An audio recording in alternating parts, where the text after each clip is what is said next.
আসলে আমি আপনাদের দেওয়ার মতো আমার ঝুলিতে তেমন কিছু নাই, কিন্তু আপনারা যে আছেন ভালোবাসা নিয়ে কিছু ভালোবাসা বিলাতে চাই। দিতে রাজি আছেন? আমার মধ্যে এমন কিছু নাই যেটা দিয়ে আপনাকে আমি পরিতৃপ্ত করতে পারবো, সেই জ্ঞান সেই আইলেন আমার মধ্যে নাই। আমাকে যে প্রধান করে বসানো হয় এটা আমি বলি যে আমার উপরে জুলুম, কিন্তু এখন এই জুলুম না করে উপায় নাই। কারণ আমার আগে যত ভালো বক্তায় ওয়াজ করুক, মানুষ ওই যে ভাইরাল বলে একটা কথা আছে, ওইটা না হইলে মানুষ থাকতে চায়। এই জন্য দোষ আমার না, দোষ আপনাদেরও না, দোষ হলো এই সমাজে, এই মিডিয়া জগতে, এই সময়ে। কি ঠিক না ঠিক? এই সময়ে হিরো আলম আসলে এর থেকে লোক কম হবে না বেশি হবে? শাকিব খান গেলে যেখানে লোক যা হবে তার থেকে হিরো আলম গেলে বেশি হবে না কম হবে? বেশি হবে। অথচ প্রতিষ্ঠিত নায়ক শাকিব খান, কিন্তু হিরো আলমরে সবাই দেখতে চায়। ঠিক না ঠিক? তো আমরা ওই ক্লাসে আমাদের বেশি ভালো মনে করার দরকার নেই। তো আমরা বেশি সময় নেব না, বলায় দাওয়াত নেওয়ার সময় বলে দিই যাই করেন তাই করেন। 10টায় উঠবো, 12টায় শেষ করবো। 11টায় উঠলো, 12টায়, 11:45 উঠলো, 12টায়। আপনার কিছু উঠাইছে 12টায় থেকে হুজুর করে শেষ করে বুঝতে আছে না? তো এই জন্য যাই বলা হোক না কেন, ওই ঘুরাই ফিরাই এক জায়গায় নিয়েই যাবে ইনশাআল্লাহ। তো অসুবিধা নেই, আমরা এই গরমের মধ্যে কিছু সময় থাকবো। রাজি আছি ইনশাআল্লাহ? ইনশাআল্লাহ। ইন্নাল হামদালিল্লাহি নাহমাদুহু ওয়া নাস্তাঈনুহু ওয়া নাস্তাগফিরুহু ওয়া নু'মিনু বিহি ওয়া নাতাওয়াক্কালু আলাইহি ওয়া নাউযু বিল্লাহি মিন শুরুরি আনফুসিনা ওয়া মিন sayyiati a'malina man yahdihillahu fala mudilla lahu wa man yudlilhu fala hadiya lahu.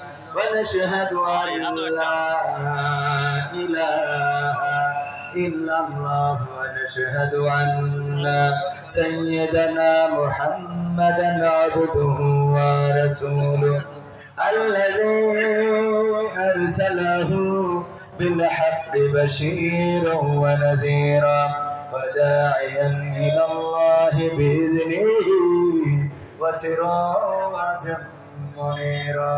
فقد قال الله تعالى في كلامه المجيد والفرقانه الحميد. সবাই পড়েন আউযু বিল্লাহি মিনাশ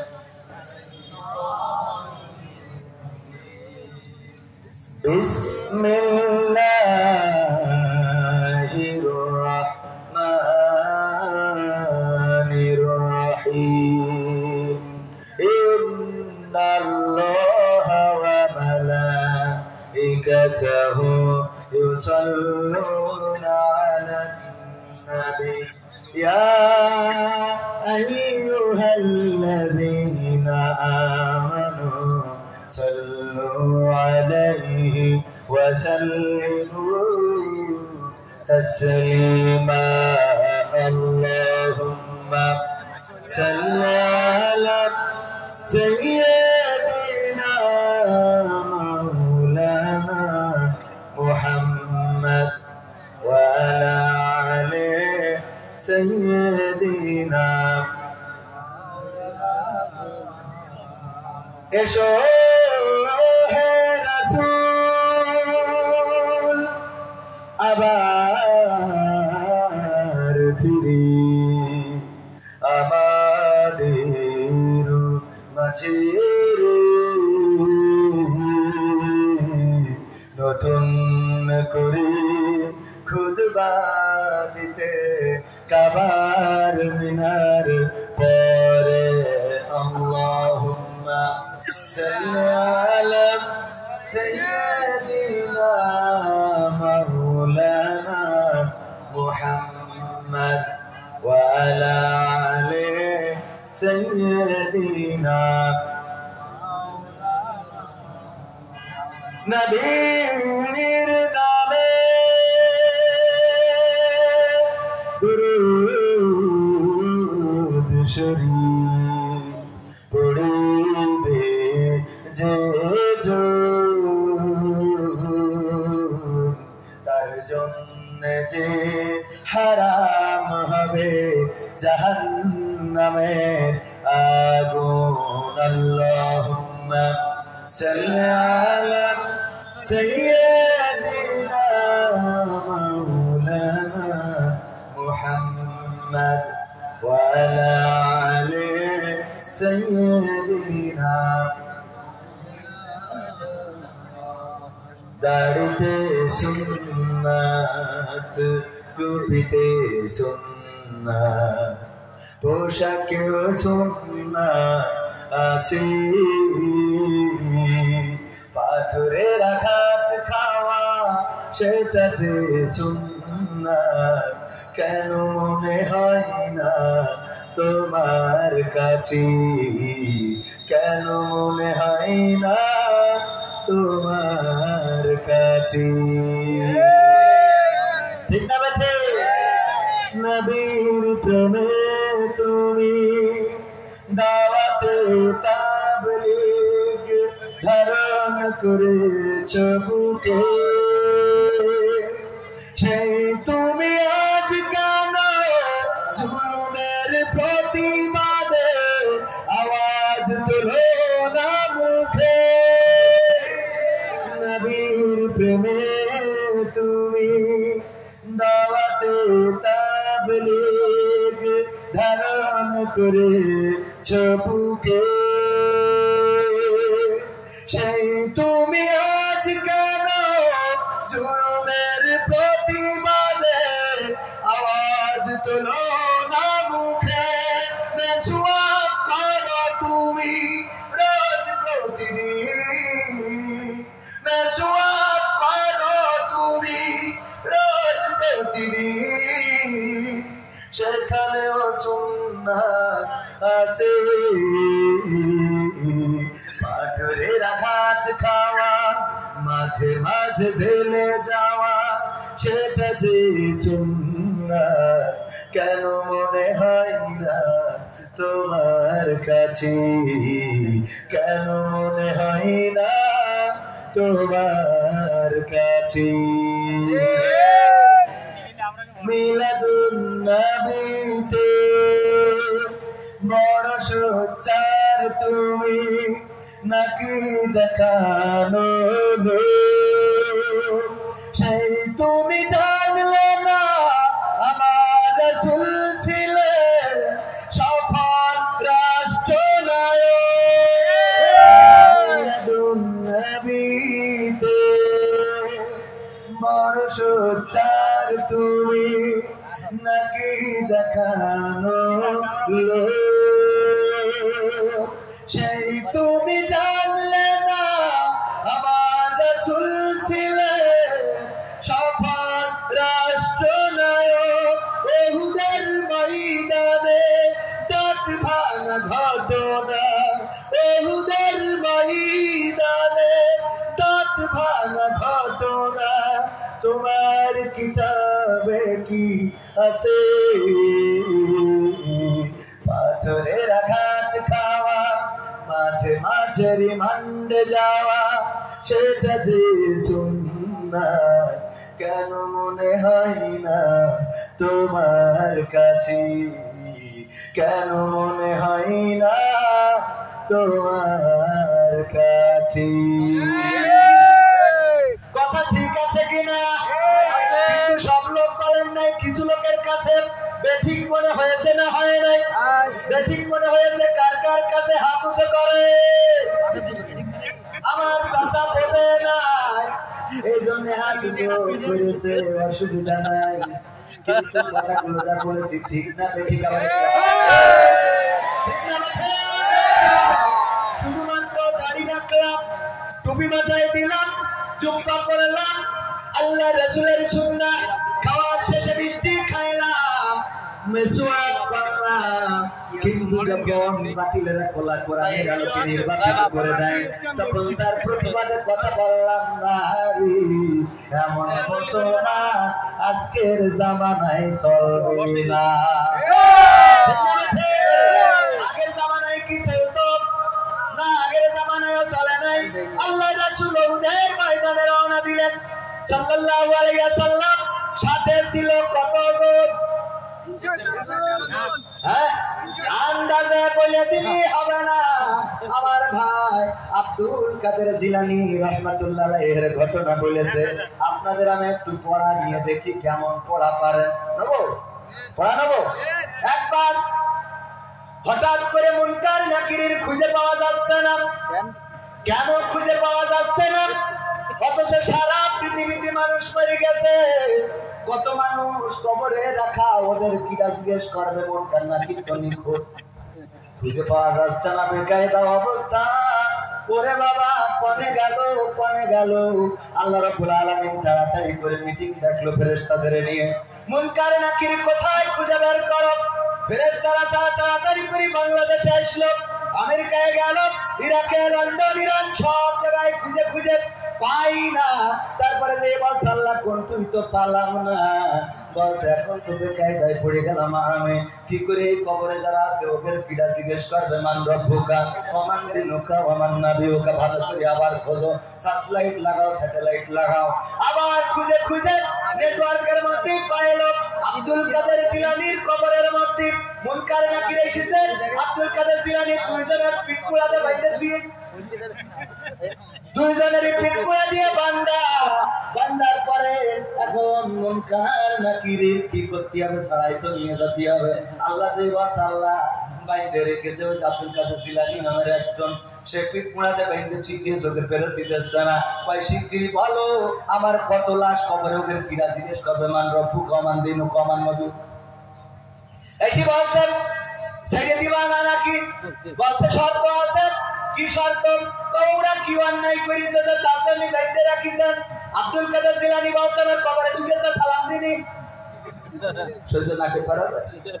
কবরে ঢুকেছে সালাম দেয় নাই, এই জন্য বেঁধে রাখিছি।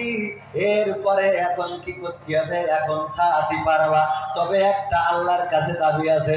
কি দাবি? জিজ্ঞেস করো আল্লাহ পূরণ করবে কিনা। ফেরেশতারা যে কয় আল্লাহ গো ওই বান্দা একটা দাবি করে বসেছে, এর দাবি করবে আপনার কাছে, যদি মানতে রাজি হন তাহলে ছেড়ে দেবে। ভাই যে দাবি হয় হোক তুই শিগগিরই মেনে নে, কারণ আমার তাড়াতাড়ি করে সিয়ারটি করতে হবে। নামাজ কথা কয় তাড়াতাড়ি করে বলছে দাবি হলো এই বান্দাদের যত মানুষ কিয়ামত পর্যন্ত মারা যাবে সব মানুষের আর এর আগে যারা মারা গেছে সব ক্ষমা করে দিতে হবে।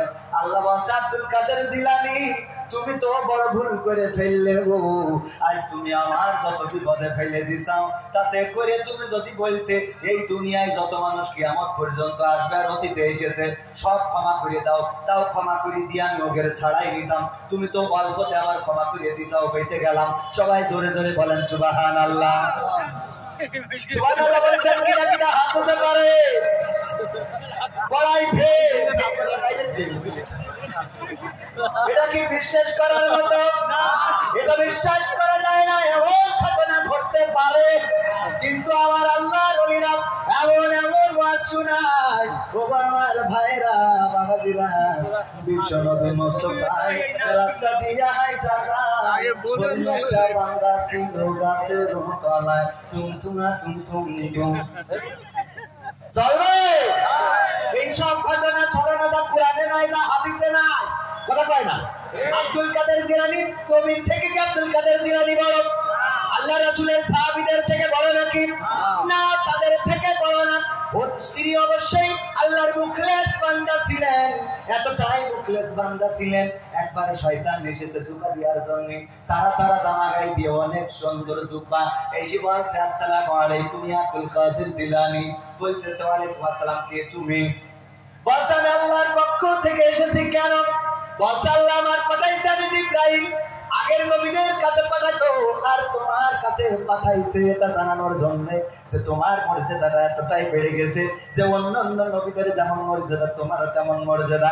আব্দুল কাদের জিলানী আনন্দে লাফ দিয়ে খাটের পথে অমনি ঝাঁপ দিয়ে নিচেই পড়েছে নাকি? না, পড়ে নাই, বরং বলল আমার পূজা শেষ, কারণ আমি কুরআন জানি না হাদিস জানি না তা মনে করো না। আমার জিবরাইল আলাইহিস সালাম আল্লাহর নবীরা ইন্তেকাল করার পরে চলে গেছেন, আর কিয়ামত পর্যন্ত পৃথিবীর পরে আসবে না। সুতরাং তুমি যে শয়তান এটা বুঝতে বাকি রইল না। বুঝা গেছে? আর সেই আব্দুল কাদের জিলানীর নিয়ে মিথ্যাচার করার মতো আল্লাহর ওলি আছে না নাই? আমি আপনাদের একটু পরীক্ষা করলাম, কেমন পড়ায় পাস করেন অমনি হাত উঁচু করলেন, সুবহানাল্লাহ বললেন। জায়গাতে আর অজাগাতে সুবহানাল্লাহ বলা শিখার দরকার আছে না নাই? আছে। আমরা সেইটা বুঝি না, যার জন্যে আমরা কপাল পোড়ারি। ঠিক না বেঠে? এক মসজিদের ইমাম সাহেব, ওই আহলে হাদিসের ইমাম আসি, হানাফিরা ঝামেলা করে, আর হানাফির ইমাম আসি আহলে হাদিসের ঝামেলা। কি নিয়ে ঝামেলা? মাজার উপরে পেটের উপরে হাত বাঁধবে না পিঠির উপরে হাত বাঁধবে, এই নিয়ে নাভির উপরে নাকি নাভির নিচে, এই নিয়ে দ্বন্দ্ব। যখন যাদের পাওয়ার থাকে সেই যে মেম্বার হয়েছে সে আহলে হাদিসের পক্ষের লোক, ওইবার ওই হানাফির ইমাম দাঁড়ায় দেয়। আবার পরের বার যখন হানাফি গ্রুপ থেকে মেম্বার হয় তখন ওই যে আহলে হাদিসের ইমাম দাঁড়ায় দেয়। এই করে এইটা শোনার পরে ইমাম এসেছে, এসে শুনে যে হাত বান্ধা নিয়ে গেলে ঝামেলাটা বাঁধে, উপরে না নিচে, নিচেই না উপরে, বুকির পরে না নাভির পরে, এই নিয়ে ঝামেলা। ও নামাজ পড়াতে যে ডাইরেক্ট বলছে আল্লাহু আকবার, কপালের পরে বেঁচেছে। নামাজ শেষ করার পরে মুসল্লিরা বলছে এতদিন তো তাও ভালো ছিল, কাছাকাছি ছিল, কেউ উপরে বাইতো কেউ নিচে, দুইটাই তো আগে দিয়েছে, আজকে ডাইরেক্ট একদম সব জায়গা পাঠ শুরু করে বেঁচে বসে। কি বেকায়দা অবস্থা! নামাজ শেষে বলছে হুজুর কি করলেন? এতদিন তো তাও হাদিসের মধ্যে ছিল, কোন হাদিসে আছে আল্লাহ রাসূল নাভির নিচে হাত পেতেছে, আর কোন হাদিসে আছে বুকের উপরে হাত পেতেছে, আর আপনি সব বাদ দিয়ে যা হাদিসে নেই, কুরআনেও নেই, হাদিসে আমপারাও খুঁজে পাওয়া যাবে না। ডাইরেক্ট কপালের পরে কের জন্য হুজুর কয় আমি বুঝে শুনে হাত পাতেছি, কোনো সমস্যা নেই, কি সমস্যা নেই। নামাজ কি হবে? হবে না কেন? যেই মসজিদে বুকের উপরে অথবা নাভির উপরে হাত বাঁধা নিয়ে ইমামতি থাকে না, সেই মসজিদে আমি কেন কপালের উপরে বাঁধবো না? ঝামেলা মুক্ত কপালের পরে বাঁধবা। শুধু তাই না, আমার বোঝা শেষ, আজকের সমাজে আলেম ওলামাদের কপালের বড্ড দোষ হয়ে গেছে, এই জন্য কপালে হাত রেখেছি। কে দোষ? কপালের দোষ। আমরা এমন ভাবে ওয়াজ শুনাই, ওয়াজ শুনাইলে সুবহানাল্লাহ বলেছে, মানে এত সুর শুনলেও সুবহানাল্লাহ না বলে যাবে কনে? কথা কয়। কালকের মাহফিলে গেলাম, হঠাৎ করে খবর আসলো আমাদের খুব আবেগ। কেমন আবেগ? প্রধান বক্তা যিনি, উনি আসবে, সাথে করে একটা হিন্দু নিয়ে আসবে, সে না স্টেজে এসে মুসলমান হবে। এরকম প্রায় জায়গায় হয়, আপনারা দেখেন না? দেখেন না? ওই যে হিন্দু এসে মুসলমান হয়, ওগো আমার ভাইয়েরা, শুধু এক জায়গায় না, ওই একই হিন্দু আরো 5 জায়গায়, 7 জায়গায়, 10 জায়গায় এই হুজুরির পানি পাই। হুজুর আপনার এত ভালো লাগে আমার, আমি আপনার ইউটিউবে দিওয়াজ শুনে শুনে আমার এত ভালো লেগেছে, আমি আপনার হাতে মুসলমান হব। হুজুরও মনে করে আমি কত বড় ভক্তা। ঠিক না বেটে? আগে সাইদির হাতে ওয়াজ শুনে মুসলমান হতো, আর এখন আমার হাতে মুসলমান হয়। আমার আজ শুনে তার মানে আমি সাইদির খালায় দুলা হয়। ঠিক না বেটে? কথা কয় না? কথা ভুল বলছি না ঠিক বলছি? ও আমার ভাইয়েরা, গতকালকের ঘটনা যশোর বাঁকড়ায় আমার কাছে মাহফিল কমিটি বলছে হুজুর প্রধান বক্তা একটা হিন্দু নিয়ে আসবে সাথে করে, সেই স্টেজে এসে মুসলমান হবে গো। আমি বললাম অসুবিধা নাই, আমি তো ওখানকার দ্বিতীয় বক্তা, আমার নিজের গ্রামে ছিল মাহফিল, মানে আত্মীয়, নিজেদের গ্রাম, আমার নিজের গ্রাম, নিজের গ্রাম। আমি বললাম ঠিক আছে নিয়ে আসতে পারেন, তবে ও যদি এলাকার হিন্দু হয়, স্টেজে মুসলমান হইলে কোনো সমস্যা নাই, কারণ এলাকার হিন্দু চেনা যায় না, যায় না। ও যদি স্টেজে মুসলমান হয় সমস্যা নাই, কিন্তু গাজীপুর থেকে আসবে, সখীপুর থেকে আসবে, টাঙ্গাইল থেকে আসবে, ওটা চলবে না, কারণ ও আসলে হিন্দু না। এই জাতীয় অনেক মুসলমান আছে, এই ব্যবসা করে খায়, এক এক হুজুরির পটাইতে যায়, কলেমা পড়ে মুসলমান হয়, হুজুর ওই ইউটিউবে ভাইরাল, আর ও ভাইরাল, আর মাঝখানে কিছু কালেকশন করে নাই, সে হিন্দু থেকে মুসলমান হয়েছে, যার পকেটে যে মাল আছে। কথাটা বোঝা গেছে? আমি বললাম আমি রাজি, তবে আমি যেহেতু ওই মাহফিলের দ্বিতীয় বক্তা, প্রধান বক্তার বলে দেন উনি কালেমা পড়াবে আর আমি নুনু কাটবো।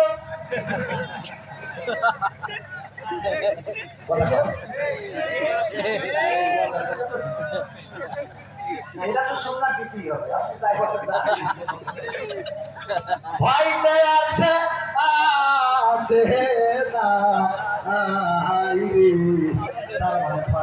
করার দিন শেষ, এখন হবে হকের বাংলাদেশ। থাকতে রাজি আছেন? মাহফিল শুরু করবো? আর বেশি সময়ও বাকি নেই, অল্প সময় আছে। থাকবেন ইনশাআল্লাহ? থাকবেন? চৌবাড়িয়া পূর্ব পাড়া দারুল সালাম জামে মসজিদ। আমি তো আজকে আকার প্রধান বক্তা, ঠিক আছে,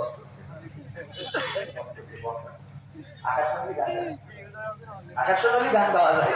বক্তা যেহেতু না বকলি তো বক্তা হবে না, শাস্তি শাস্তি বক্তা, ভক্তি ভক্তি বক্তা। আমি কিন্তু আলেম ওলামা বক্তা, মানে ভক্তি ভক্তি বক্তা, বুঝা গেছে? তবে আপনারা থাকলে কিছু কথা বলবো ইনশাআল্লাহ। আর যদি বলেন যে না থাকবো না, তাহলে চলেন একসাথে চলে যাবো। আমার তো গুছাই না, আমার গুছানো শেষ, তাহলে নাম্বার কি স্টার্ট করে চলে যাবো। বুঝতে পারেননি গুছানো শেষ মানে? কথা কয় না, বুঝা গেছে? খাওয়া দাওয়া আর সব ঐতিহাসিক তৃতীয় বার্ষিক তাফসীরুল কোরআন মাহফিলের শ্রদ্ধাভাজন সভাপতি জনাব মোহাম্মদ আশরাফুল ইসলাম বাবলু সাহেব আছেন। আছে নিচে দায়িত্বে পালন করছে, মাহফিল পরিচালনায় আছেন শাহিদুর রহমান শাহিন ভাই। আর আপনার বলিতে এইভাবে মাথায় দিলে কষ্ট দিতে হবে, আপনার কষ্ট করার দরকার নেই। এই আমার আপনারা কষ্ট করলে আমার কষ্ট। প্রধান অতিথি হিসাবে থাকার কথা ছিল শ্রদ্ধাভাজন আপনাদের নির্বাচিত এমপি মহোদয় জনাব মোহাম্মদ আশরাফুজ্জামান আশু সাহেব, মাননীয় সংসদ সদস্য সাতক্ষীরা 2 তথা সদর আসনের না সদরে উনি এমপি হওয়ার পরে আলহামদুলিল্লাহ অনেকেই ভালো রয়েছে। এছাড়া আমার আগে আলোচনা করেছেন হাফেজ মাওলানা আব্দুল আলিম সাহেব, আলোচনা করেছেন আমার প্রিয় ভাই, আমার বাম পাশে বসা হযরত মাওলানা আমিনুর রহমান আজাদী সাহেব, যিনি সুমিষ্ট ভাষী বর্তমান সময়ের আলোড়ন সৃষ্টিকারী বক্তা। অনেক সুন্দর চমৎকার আলোচনা করছিলেন। আসলে ওনাদের আলোচনা মন দিয়ে শোনা দরকার। আগামীতে আপনারা আরো সুযোগ করে দিবেন ইনশাআল্লাহ। আরো অনেক ওলামায়ে কেরাম, আমার শ্রদ্ধাভাজন উস্তাদ তুল্য, পিতৃতুল্য মসজিদ ভোমরা মসজিদের বর্ডার মসজিদের শ্রদ্ধাভাজন ইমাম সাহেব দীর্ঘদিন ধরে ইমামতি করছেন। ইমামদের চাহিদা বেশি থাকে, কথা কয় না, ইমামদের চাহিদা বেশি থাকে না। দেখবেন 5,000, 7,000, 3,000 এই বেতনেই তারা রাজি হয়ে যায়, আলহামদুলিল্লাহ, এবং এতেই তাদের সংসার চালিয়ে দেন কে? আল্লাহ রাব্বুল আলামিন। আর আমরা 50,000, 60,000, 1 লাখ নিয়েও ঠিক মতো গাড়ি চলছে, ঠিক না? ঠিক। আমাদের রিজিকের মধ্যে বরকত নাই, ইমামের রিজিকের মধ্যে বরকত আছে না নাই? আমাদের দিয়ে কইছে ভরাইতে পারে না, ইমামের 3,000 দিলেও আনন্দ। তারাবি পড়াই কিছু টাকা উঠেছে, ওরে বাবা খুশি দেখে কিনা, ঠিক না? ঠিক। কারণ ওনাদের ইনকামে বরকত রয়েছে। শ্রদ্ধাভাজন উস্তাদ, ওনার অনেক ছাত্র আছে, সেই ছাত্র জুতা বয়ে দিতে পারলে নিজেকে ধন্য মনে করতাম। আমার সামনে ভূমিষ্ঠ দিনদার ইমানদার মুসলমান ভাই বাবাজিরা, পর্দার অন্তরালে মা এবং বোনেরা, সবাইকে অন্তরস্থল থেকে সালাম জানাচ্ছি। আসসালামু আলাইকুম ওয়া রাহমাতুল্লাহি ওয়া বারাকাতুহু। আজকে আমার এখানে আনার পিছনে যুব সমাজের অনেক ভূমিকা রয়েছে। প্রথম সফর আপনার এলাকায়, পাশাপাশি আমার গ্রামের পাশে কাকমারি গ্রামে আমার এক ভাই রয়েছেন, এখানে ব্যবসা করেন ফয়সাল ভাই। ওনার বাবা ব্যবসা করেন বেনাপোল বর্ডারে, উনি করেন ঘুমরাই। আলহামদুলিল্লাহ, আল্লাহ রাব্বুল আলামিন ওনাদের ব্যবসায় এত বরকত দিয়েছে যে উইকেন্ডে সব জায়গায় বাড়ি ঘর টাকা পয়সা সেমনে ছড়ায়। আল্লাহ তৌফিক দিন, বলেন আমিন। আরো বেশি টাকার মালিক হওয়ার তৌফিক দিন, বলেন আমিন। তো আমার এই ভাইজান যোগাযোগ করেছিলেন। আজকের মাহফিল ছিল চাঁপাইনবাবগঞ্জ, কিন্তু ওই মাহফিল কমিটি ভালো মতো যোগাযোগ না করার কারণে মাহফিলটা কেটে এনাদের ডেট দিছি। এখন ওনাদের যোগাযোগ নাই, আমিও যোগাযোগের চেষ্টা করেছি কিন্তু গুরুত্ব দেয় নাই। পরে পোস্টার করি, এখন কয় হুজুর সিটার বাটপার প্রতারক মাহফিল, মানে সামনে এসেছে তাই লিখেছে, সহ্য না করি পারবো কি করে? অথচ তারা বললো আমার ব্যাপারে লিখেছে অর্থ নবী বক্তা, অথচ আমাকে বললো হুজুর কত টাকা নেবেন আমার মাহফিলে আসা লাগবে। আমি বলেছি যেখানে জবান দেয়া হয়ে গেছে, হইলেও ওইটা না হইলেও, ঠিক না? ঠিক। এখন এইটা বাদ দিয়ে যদি আজ চাঁপাইনবাবগঞ্জে যেতাম, তাহলে এদের কি মাথায় নেটওয়ার্ক থাকতো? এদের খেলা ফাইনাল হয়েছে, ঠিক না? এই জন্য জবান যেটা দিয়ে ফেলবো সেটা জবান। তবে ওনাদের ত্রুটিটা ছিল যে ওনারা আমার সাথে যোগাযোগ করেন নাই কোন রকম, মানে যোগাযোগ ছাড়া। একজন দাওয়াত দিয়েছে চমুক দিন এক মাহফিলে গেছি, একটা ডেট দিয়েছি, ওইটা ধরে নিয়ে বসে আছে। এইভাবে কি কোনোদিন ডেট হয়? একটা মেয়ে দেখেছেন বিয়ে করতে চাইছেন, আপনি বিয়েই দেয় আপনি নিজে ডেট নিয়েছেন, কিছু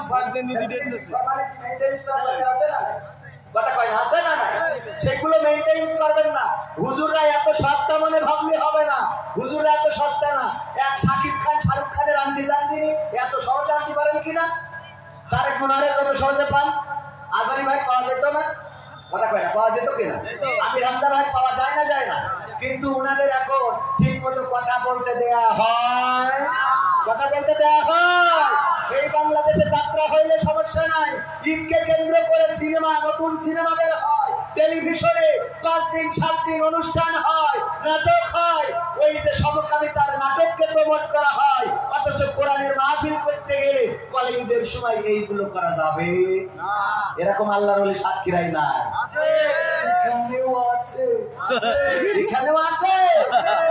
ভাইরাস নেই কোথায় তাহলে? নেই কোথায়?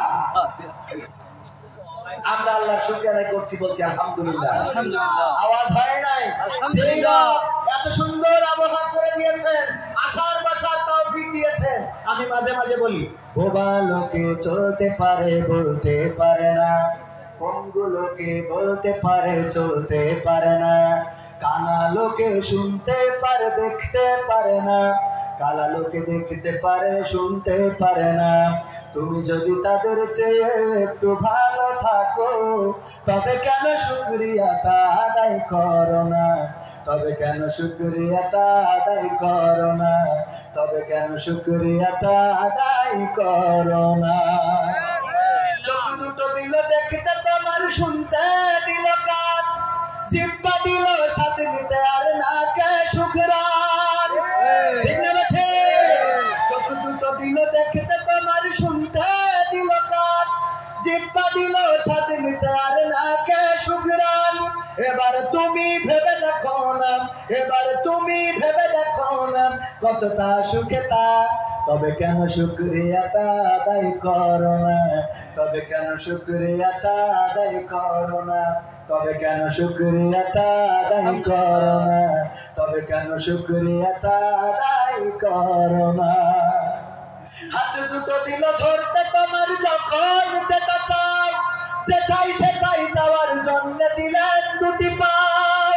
হাত দুটো দিল ধরতে তোমার, যখন যেটা চাও সেটাই সেটাই যাওয়ার জন্য দিলেন দুটি পাও। হৃদয়ে দিলেন প্রেম মমতা, হৃদয়ে দিলেন প্রেম মমতা, কেন যে বোঝো না? তবে কেন শুকরিয়াটা আদায় করো না?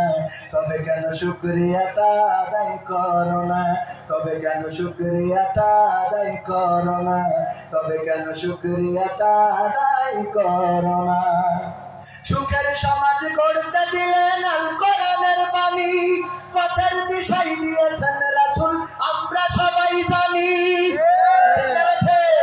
সুখের সমাজ গড়তে দিলেন আল কোরআনের বাণী, পথের দিশাই দিয়েছেন রাসূল আমরা সবাই জানি। শ্রেষ্ঠ নবীর উম্মত মোরা, শ্রেষ্ঠ নবীর উম্মত তোমরা, কদর বোঝো না? তবে কেন শুকরিয়াটা আদায় করো না? তবে কেন শুকরিয়াটা আদায় করো না? তবে কেন শুকরিয়াটা আদায় করো না? তবে কেন শুকরিয়াটা আদায় করো না? আলহামদুলিল্লাহ বলার দরকার নেই? আলহামদুলিল্লাহ, আলহামদুলিল্লাহ। শুকরিয়া আদায় করলে বড় ক্ষতি নাই। কত নিয়ামত আমাদের দিয়েছে, আল্লাহর কাছে সিজদায় পড়ে মাঝে মাঝে কাঁদাকাটি করি, আল্লাহ এই গোলামের এত সম্মান দেওয়ার দরকার ছিল না যা তুমি দিয়েছো। আপনারা খুঁজে দেখবেন, আল্লাহ এত নিয়ামত দিয়েছে। আমি মাঝে মাঝে বলি, চোর যদি চুরি করতে যায় তাও তার চুরি করে আল্লাহর শুকরিয়া আদায় করা দরকার। কার শুকরিয়া আদায় করা দরকার? আল্লাহর। কারণটা কি? কারণ একবার এক চোর, সে চুরি করার জন্য, এক কানা চুরি করার জন্য চোরের দলে নাম লিখাই, চোর সর্দার আপনি, মানে চোরের সর্দার যে তার কাছে যাই বলছে আমি একটু সাক্ষাৎ চলে না, আমি একটু চোরের দলে নামটা লিখাই। বলছে তুই কানা, তুই কি করবি? বলছে আমি যে যখন অন্যের কিছু নিয়ে আসবো আমার ধরলে আমি বলবো কানা তো বুঝতে পারিনি যে তোমার তো নিয়ে চলে এসেছি, মাফ করতে হবে, আমার ভুল হয়। এই কথা বললি তো বলছে তাদের বুদ্ধি আছে, ঠিক আছে তোর দিলাম, নাম লিখে গেছে। ভাই সামনে তো কোরবানির ঈদ, একদিন করে ছাগল চুরি করতে পারিস কিনা? বলছে এটা খুব ভালো পারবে। পরে ও গেছে চুরি করে এনে গাছের সাথে বেঁধে দিয়েছে। সকালবেলা বলতেছে, দাও কিটা কি চুরি করি চাও? লাইলা শাইলা পাইলা যে যা চুরি করেছে দেখছে আর ওই যে চোরের সর্দারের কাছে টাকা নিচ্ছে কানার বাসে কানা তোর যা বলিলাম তা করেছিস তোমার যে উস্তাদ করেছি কই বাসায় যে এই কাছে বেঁধে দিয়েছি ভাই কি নিয়েছিস তোমার যে ছাগল কই ছাগল কই তোমার যে কে আছে বেঁধে দিয়েছি দেখতে পাচ্ছ তোমার ওদের কুত্তা বেঁধে দিয়েছি মানে ও গইলি ছিল কুত্তা শুয়ে ওইটার গলায় করে দিয়ে নিচে নিয়ে নিয়েছে তো বলতে পারিনি যে এটা ছাগল না কুত্তা হ্যাঁ কথা কি বোঝা গেছে তাহলে চুরি করতে গেলে চোখের দরকার আছে না নাই যুবকেরা প্রেম করে বেড়াও তোমার চেহারাটা আল্লাহ দেশে চুলটা দেশে তাই একটু কাটিং মেরে ফুলটা কাটিং দিয়ে ঘুরে বেড়াতে পারো আল্লাহ চুলটা না দিয়ে টাক মাথা পরে দেখতে কোনো নাই মানুষ তোমার দেখি চোখ মারার দূরের কথা চোখ তুলিও টাকায় কথা কয় না আজকালকার ছেলেরা বই নিয়ে আর বসে না ও বাবা গুগলে সার্চ করিয়া পড়ি থাকবেন আপনারা শোনাবো শোনাবো থাকা যাবে না শোনা যাবে ইনশাআল্লাহ থাকবেন ইনশাআল্লাহ আমি জানি তো থাকবেন কারণ এখনকার আল্লাহওয়ালারা ও একদম হচ্ছে লাইলি মজনুতে প্রেম ঠিক হয়ে যাবে বুঝতে জানেন কি লাইলি মজনু না আপনি জানেন না এই মুরব্বি হালা আনবে না লাইলির প্রেমে পাগলের নাম কি মজনু এই মজনু একটা লাইলির দেখার জন্য তার বাড়ির কাছে গেল গেটের সামনে বইল বসে থেকে বলছে আমি লাইলি দেখো লাইলি কই আমি বেগানা পুরুষের সাথে দেখা করি না কিন্তু তুমি যে আমার ভালো বাসরে এর জন্য তোমার প্রতি আমার ভালোবাসা আছে বিয়ের আগে কোনো দেখা হবে না ওই শহীদের বলল যে শহীদ যদি পারো আমার মজুর প্রতিদিন 1 গ্লাস করে দুধ খাওয়াবা প্রতিদিন ওই গেটের সামনে 1 গ্লাস করে দুধ পাঠাইয়া দেয় ওই দুধ মজনু খায় আর গেটের সামনে বসে বসে লাইলির প্রেমে এবং জিকির করতে থাকে কবে লাইলি দেখা দেবে এই দুধ খাওয়াতে দেয় দুধ খাতে দেয় এইটা শুনে এখন হুজুর বলছে তাহলে বসে থেকে লাভ কি আমার তো মাহফিল তো নেই আমিও যেয়ে ওখানে বসি আমার ইমাম সাহেব বলছে নামাজ বাঁধে আমার তো আর কোনো কাজ নেই আমিও যেয়ে বসি আমিও চিন্তা করলাম আমি হুজুর মানুষ সাতক্ষীরায় আছি অসুবিধা নেই আমিও বসি আমার চেয়ারম্যান বসেছে মেম্বার বসেছে সবাই বসতি বসতি 1 জন না 2 জন না 100 জন হয়ে গেছে লাইলির শরীরে আগে বলছে ও লাইলি আগে তো মজনু ছিল একটা এখন হয়ে গেছে 100টা এত দুধ করতে খাওয়াবো অস্ট্রেলিয়াতে বিমানে করে কয়টা গাই গরু এনে দাও কত এত করা যাবে না এত মজনু নিয়ে আমি কি করব কই তাইলে আমরা কি করতাম কই মজনু তো এত হওয়ার কথা না একজন আমার হবে মজনু 100 জন হবে না কই আমরা বাছাই করব কি করে কই যাই করি হোক বাছাই করব কই আমাদের বুদ্ধি নাই কই বুদ্ধি একটা শিখাই দিতে এই নাও গিলাস কি এই নাও গিলাস যেই গিলাসে প্রতিদিন নিয়ে যে দুধ খাও আজকে খালি গ্লাস নিয়ে যাওয়া আর একটা ছুরি নিয়ে যাওয়া নিয়ে যে মজদুরদেরকে বাবা লাইলি আজকে একটু রক্ত চেয়েছে যে তারপরও একটু রক্ত দাও লাইলির জন্য যে হুজুরি ধরেছে হুজুর বলছে পাকানো করা জায়গা খুঁজে পাও না খেলো হবে না আমি দিতে পারবো না অন্য মানুষের কাছে যা উঠে চলে গেছে হুজুরের কাছে কাছে কয় আমার বাড়ি বড় হয়েছে আমি লাইলির জন্য আসিনি কাজ ধরে আসলাম চলে গেছে আমার ইমাম সাহেবের বলেছে বাচ্চা আদার হয়ে গেল নামাজ পড়াইতে আমার ধরেছে আমি বললাম আমার আবার কালকে মাহফিল হয়েছে ওই যে কাজিরা হাট কলারোয়া এই জায়গায় আমার মাহফিল করতে হবে সব এক এক করে উঠে গেছে জাতি জাতি ওয়ান ফিল বসে আছে আর আসল মজনুটা ওর কাছে যাই বলছে যে লাইলি দুধ চেয়েছে এই রক্ত চেয়েছে একটু রক্ত ভরিয়ে দাও বলছে দাও ছুরিটা দাও গিলাসটা ধরো ধরিয়ে কেনতে বের করি ঘেঁটা করে কেটে দিয়ে গিলাসটা ভরি দিয়ে বলছে নাও নিয়ে যাও নিয়ে যে লাইলির খাও লাইলি বলছে এখন কি বুঝতে পারি যাও যারা প্রকৃত অর্থে আমার মজনু তারা রক্ত দে হে বেরে আর যারা আমার মজনু না তারা উঠে হাঁটা দেবে কথা কি বোঝা গেছে তাহলে এখানে যারা এসেছেন কোরআনের মাহফিলে কোরআন শোনার জন্য ইসলামের বাণী নবীর বাণী শোনার জন্য আসল মজনুরা এসেছে আমি বিশ্বাস করি বসেছে যারা আসল মজনু একটু টেস্ট করে দেখি যে রক্ত দিতে কিটা কিটা রাজি আমার যুবক ভাইয়েরা যা কিছু আছে প্যাকেট বাস্তা মাস্তা সব দিয়ে ঢোকেন পকেটে হাত ঢুকানা দিয়ে দেন দেখি দেই তাড়াতাড়ি যা যা আছে পকেটে একদম সব দিয়ে দেবেন প্যাকেটে বিড়ি সিগারেট গ্যাস লাইট একটা বাকি থাকবে না সব করেন আমার যুবকেরা এইবার আসল মজনু নাকি হাজার পকেটে সবাই আপনি পকেটে তো আছে প্যাকেটে আমি দেখতেছি আল্লাহ বলি দেবেন ইন্নাল্লাহ হাশতারা মিনাল মুমিনিনা ভুল জান না। আমার ক্যামেরাম্যান আমার কাছে